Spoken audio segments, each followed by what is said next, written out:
हाँ तो स्टूडेंट्स, ये आपका न्यूमेरिकल नंबर 2.11 यानी कि बुक में जो इसका नंबर है और वैसे 1.11। तो देखो वो कह रहा है कि two diodes are connected in parallel. दो डायोड्स को पैरेलल में कनेक्ट किया गया है, जो कि आपको शेप में नजर आ रहा है। ये वही शेप है बच्चों जो हमने प्रीवियस क्वेश्चन के लिए ड्रा की थी, ठीक है। तो आगे वो कहता है विद करंट शेयरिंग रेजिस्टेंसेस, ठीक है, जो उन दो रेजिस्टेंसेस के साथ जो करंट को शेयर करते हैं। आगे वो कहता है कि the voltage current characteristics are shown in figure 2.6, यानी कि इनकी जो वोल्टेज करंट करेक्टरिस्टिक्स है वो आपको फिगर के अंदर दिखाई गई हैं 2.6 में, ठीक है। उसकी बात हम बाद में करते हैं जब आपको स्क्रीन रिकॉर्डिंग दिखाई जाएगी। देखिए टोटल करंट वो कह रहा है कि आई टी 300 एम्पेयर है। अब देखो बच्चों टोटल करंट तो आपको पता चल गई, I T is equal to 300 ampere. अब हम बात करते हैं यहाँ पे, देखें टोटल करंट का पता लग गया ना, और साथ में देखिए उसने क्या बताया हुआ है, the voltage cross a diode, यानी कि एक डायोड और रेजिस्टेंस के क्रॉस जो वोल्टेज है वो 2.8 वोल्ट के बराबर है, जिनका नाम है वीडी। तो वीडी वोल्टेज हमारे पास बराबर है 2.8 वोल्ट। अब इसका क्या मतलब है लाइन का, ये मैंने प्रीवियस में भी डिफाइन की थी। देखो बच्चों इसका कहने का मतलब एक डायोड और एक रेजिस्टर के क्रॉस जो हमारे टोटल वोल्टेज बनता है वो 2.8 वोल्ट है। अब ये इसने कैसे बताया मैं आपको दिखाता हूँ। ये देखिए ये वीडी वोल्टेज आपको नजर आ रहे हैं ना। तो बच्चों पैरेलल में हमेशा वोल्टेज सेम होता है। देखिए ये जो वोल्टेज सोर्स लगा हुआ है इसका एक टर्मिनल यहाँ पे और दूसरा टर्मिनल यहाँ पे, इन दोनों वायर्स के साथ कॉमन है, यानी कि इसकी वायर का काम एक टर्मिनल यहाँ पे आ रहा है, इस वायर का भी एक टर्मिनल यहाँ पे आ रहा है, यानी कि एक टर्मिनल सबका यहाँ पे ऊपर कॉमन हो गया और दूसरा टर्मिनल यहाँ सबका नीचे कॉमन हो गया, यानी कि ये तीनों वायर्स आपस में पैरेलल में लगी हुई हैं। और पैरेलल में वोल्टेज सेम होता है, यानी कि जितने वोल्टेज इस वायर में ड्रॉप हुए हैं उतने ही इस वायर के अंदर ड्रॉप है, इतना ही इस वायर के अंदर ड्रॉप है। दैट्स वाई वो कहना चाह रहा है कि एक डायोड एक रेजिस्टर के सीरीज कॉम्बिनेशन में जो वोल्टेज ड्रॉप है वो 2.8 वोल्ट के बराबर है, ठीक है जी। इतनी समझ में आ गई बात। आगे वो कहता है कि डिटरमाइन करें the values of resistances R1 और R2 की वैल्यू आपने कैलकुलेट करके देनी है if total current is shared equally by diodes, यानी कि डायोड के क्रॉस जो करंट शेयर हुई है, यानी कि इन दोनों के क्रॉस से जो करंट जा रही है आईडी जिसका नाम है वो इक्वली हो, यानी कि अगर 2 एम्पेयर इसके क्रॉस है तो 2 एम्पेयर इसी के क्रॉस हो। इस तरह से मैं आपको मिसाल दे रहा हूँ, ठीक है। अब मैं आपको बताता हूँ। देखो बच्चों उसने बोला कि जो टोटल करंट है हमारी वो है 300 एम्पेयर, यानी कि डायोड बैटरी से 300 एम्पेयर करंट इस नोड की तरफ आ रही है यहाँ पे। ये हमारा नोड 1 हो गया, ठीक है। नोड उस पॉइंट को कहते हैं जहां पे एक से ज्यादा चीजों की वायर अटैच हो। यहाँ पे देखो 3 चीजों की वायर अटैच है, 2 डायोड्स हैं और उस तरफ से एक वोल्टेज सोर्स है, तो ये हमारा नोड 1 हो गया, ठीक है। तो इसी तरह से ये एक क्या नाम है नोड है, यहाँ पे भी 3 चीजों की वायर अटैच है, 2 रजिस्टर की, एक इसका वोल्टेज सोर्स की। तो ये इसको हमें ग्राउंड करना पड़ेगा क्योंकि एक वोल्टेज सोर्स एक नोड को लाजमी ग्राउंड करना पड़ता है, अदरवाइज करंट फ्लो नहीं करता। ये हायर नोड होते हैं, ठीक है बच्चे, जहाँ पे 3 चीजों की वायर अटैच हो। और एक नोड होता है बाइनरी नोड जहाँ पे 2 चीजों की वायर अटैच होती हैं, तो वो यहाँ पे देखें इन दोनों के दरमियान और इस दोनों के दरमियान, उसको हम कंसिडर नहीं करते। वो हमारे क्वेश्चन को हर दफा क्या कहता है मुश्किल बनाता है, ठीक है, उसको कंसिडर नहीं करना।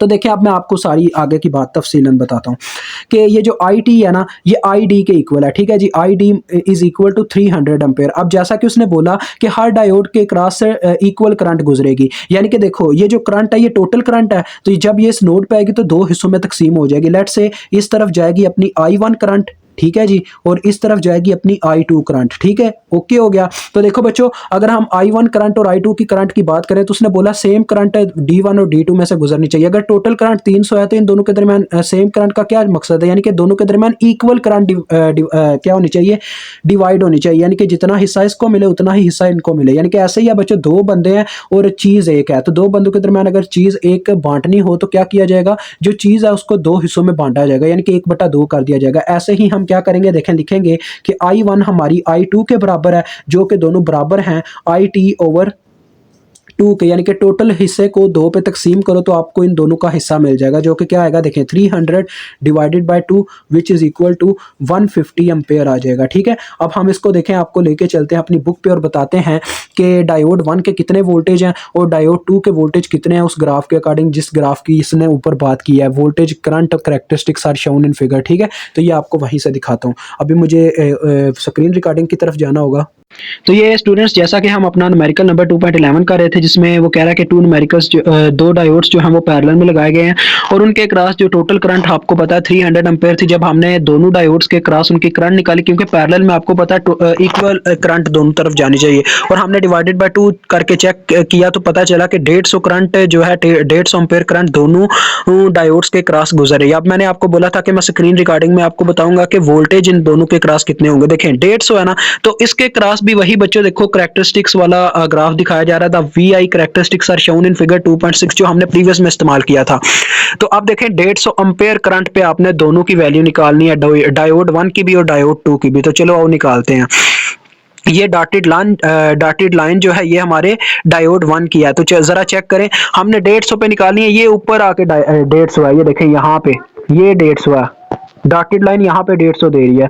तो इस लिहाज से अगर हम नीचे की तरफ आए तो ये 2 और 3 के बच्चों देखो ये वोल्टेज की लाइन है, ये जो एक्स एक्सिस पे, और ये अपने पास है वाई एक्सिस पे करंट की लाइन है, ठीक है। तो हमने जो बच्चों हमें वैल्यू मिली है आई, जो हमने नाम दिया I2 की, क्योंकि I2 की साइड पे हमने अपना डायोड रखा हुआ है D1 जो है, ठीक है। अभी हम D1 की बात कर रहे हैं तो I2 की बात हो रही है, I2 करंट की, ठीक है। तो I2 करंट बच्चों देखो यहाँ पे मतलब कि ID1 के इक्वल है, जिसकी वैल्यू है 150 ये मेंशन है। तो 150 देखो ये यहाँ पे कट करिए, इसको अगर नीचे ला कर देखा जाए तो ये बिल्कुल एग्जैक्ट 2 और 3 के बीच में नहीं आती, थोड़ा सा पीछे हो जाती है। दैट्स व्हाई इसके केस में हमारे पास जो VD है वो अपने पास इक्वल है किसके जी, VD1 हम लिखेंगे, VD1 हमारे पास इक्वल है 2.5 नहीं कह सकते, 2.4 कह देते हैं, 2.4 वोल्ट, ठीक है। अब VD2 की बात आती है, VD2 के केस में भी अब I1 का इस्तेमाल होगा, क्योंकि डायोड जो नंबर 2 है D2 उसमें से हमने I1 करंट फ्लो करवाई है, ठीक है बच्चों। तो वो भी हमारे पास कितनी है, 150 के इक्वल है। तो देखो ये यहाँ पे कट कर रही है, ये आपको नजर आ रहा है। तो ये जो फुल ब्लैक लाइन है ये डायोड 2 की है। तो देखो ये सेकंड मतलब ये जो लाइन जा रही है इससे थोड़ी सी पीछे, इसको अगर नीचे चलते हैं तो ये आ जाती है बच्चों कुछ 1 से थोड़ा सा आगे है, देखें काम, यानी कि ये 2 और 1 इन दोनों के सेंटर में कहा जाए तो सेंटर में आता है क्या, नहीं जी बिल्कुल, तकरीबन सेंटर से थोड़ा सा बच्चों पीछे है। तो ये थोड़ा ज्यादा ही पीछे है, यानी कि 4 नहीं कहा जा सकता, ये 1.5 से 2 कदम पीछे, यानी कि 1.3 वोल्ट कह सकते हैं। तो ये आपको दोनों वोल्टेज मिल गए, तो ये आपका काम हो गया इसका भी। अब हम चलते हैं दोबारा से अपने रजिस्टर की तरफ। हाँ तो स्टूडेंट्स देखें, ये मैंने आपको वीडियो दिखा दिया स्क्रीन रिकॉर्डिंग, और ये मैंने इसके पैरामीटर्स लिख दिए हैं VD1 और VD2 के, ठीक है। तो देखो VD1 के क्रॉस में मेंशन करने लगा, ऊपर पॉजिटिव पोल नीचे नेगेटिव पोल, तो ये आगे VD1 के वोल्टेज, ठीक है, VD1, और इस तरफ VD2 के भी इसी तरह से प्लस माइनस VD2। अब देखें मेन हमारा जो पर्पस था वो था R1 और R2 को फाइंड आउट करना। वो हम कैसे फाइंड आउट कर सकते हैं, जरा गौर कीजिए। ये हमारा नोड 1 है, यहाँ पे वोल्टेज क्या होंगे, V1 होंगे, ठीक है। V1 को मैं कैसे कैलकुलेट कर सकता हूँ, जरा गौर कीजिएगा। V1, अब यहाँ पे असल चीज जो है ना, I1 I2 करंट को फाइंड आउट करते करते ही आप R1 और R2 को फाइंड आउट कर लेंगे, क्योंकि I1 और I2 आपको ऑलरेडी पता है। देखें पहले मुझे V1 वोल्टेज पता होना चाहिए। अब ये जो तीनों वायर आप देखें, इनमें से एक ऐसी वायर है जिसके मुझे वोल्टेज पता है VD, जिनकी वैल्यू कितनी है 2.8 वोल्ट, ठीक है बच्चों। ये वो मतलब वायर है। और जब आपको पता है दो नोड्स के दरमियान सिर्फ एक वोल्टेज सोर्स लगा हो, वो चाहे डिपेंडेंट हो या इंडिपेंडेंट हो, तो वो सुपर नोड बना रहा होता है। लेकिन जब कभी ऐसा हो कि एक नोड हमारा वेरिएबल हो और दूसरा नोड न्यूट्रल हो, तो तब किसी एक नोड के वोल्टेजेस की वैल्यू मिल जाती होती है। तो देखो क्या होगा, हम इसकी इक्वेशन लिखेंगे, जिस तरफ हमारे ये जो सुपर नोड बन रहा है इस वायर की वजह से, लेकिन ये सुपर नोड की इक्वेशन बनाएगा नहीं। जिस तरफ इसका पॉजिटिव पोल है उस नोड के वोल्टेज प्लस में लिखे जाएंगे, जिस तरफ नेगेटिव पोल है वो वाले नोड के वोल्टेज माइनस में लिखे जाएंगे। तो ये देखें पॉजिटिव पोल है V1 की तरफ तो आ गया V1 प्लस में, माइनस का नोड है न्यूट्रल की तरफ तो ये न्यूट्रल में आ गया माइनस में, और विच इज इक्वल टू जो नोड की आपकी वैल्यू थी VD, यानी जो कि 2.8 वोल्ट है। यहाँ से आपको देखें पता चल गया कि आपके V1 की वैल्यू कितनी है, 2.8 वोल्ट। तो ये आपके काम आएगी बच्चों अब आपके रेजिस्टर्स फाइंड आउट करने के लिए। मेन देखें अब आपका जो क्वेश्चन था उसमें R1 और R2 को कैलकुलेट करना है, ये यहाँ पे मेंशन करते कितनी है 2.8 वोल्ट, ठीक है जी। अब देखो बच्चों 2.8 वोल्ट का तो आपको पता चल गया। अब आप क्या करते हैं, देखें मैं यहाँ पे इक्वेशन लिखता हूँ I1 की। I1 पहले हम I1 की तरफ चलते हैं। देखें I1 इज इक्वल टू, अगर देखा जाए बच्चों आपको ये इक्वेशन उसी तरह से आपने लिखनी है जैसे KCL में हम वो लिखते थे, LCA की बुक में चैप्टर 3 में मैंने लिखी हुई है। जिन बच्चों को नहीं याद वो एक दफ़ा जाके देख सकते हैं हमारी वीडियोस, ठीक है। तो देखो ये करंट अपनी डायरेक्शन के अकॉर्डिंग नोड 1 में से लीव कर रही है, जो जिस नोड में से करंट लीव करती है उसी वक्त उसके वोल्टेज लिख के आगे माइनस लिखना होता है। तो ये नोड में से लीव करी उसी वक्त मैं उसके वोल्टेज लिख के आगे माइनस लिख दूंगा, ठीक है। अब देखो बच्चों आगे आता है डायोड। अब हम असल में करंट की इक्वेशन लिखना चाह रहे हैं, आपको पता हो हम ला के according I is equal to V over R होता है। तो देखें मुझे यहाँ तो डायोड की क्या करना होगा, वोल्टेज लिखने होंगे या इसकी मुझे रेजिस्टेंस लिखनी होगी। अब मुझे देखें डायोड की क्या नाम है, रेजिस्टेंस का तो पता नहीं है, लेकिन इसके वोल्टेज का पता है, VD2 जो हमने अभी फाइंड आउट किया है वो स्केच के थ्रू, ठीक है। तो लिहाजा मैं क्या करता हूँ, देखिए करंट अपनी डायरेक्शन के अकॉर्डिंग इसके पॉजिटिव पोल में एंटर करेगी, दैट्स वाई ये प्लस में वोल्टेज लिखे जाएंगे VD2। लेकिन बच्चों हम उस वक्त तक स्टॉप नहीं कर सकते जब तक हमारा जो करंट है वो नोड टू नोड मूवमेंट ना करे। देखें ये करंट यहीं पे स्टॉप नहीं करेगी, यहाँ से भी लीव करेगी इसमें से, क्योंकि इसको नोड टू नोड मूवमेंट करना है, दूसरा नोड न्यूट्रल है। तो लिहाजा जब यहाँ से करंट लीव करेगी इस वोल्टेज सोर्स में से, तो आगे फिर से माइनस आ जाएगा, ठीक है।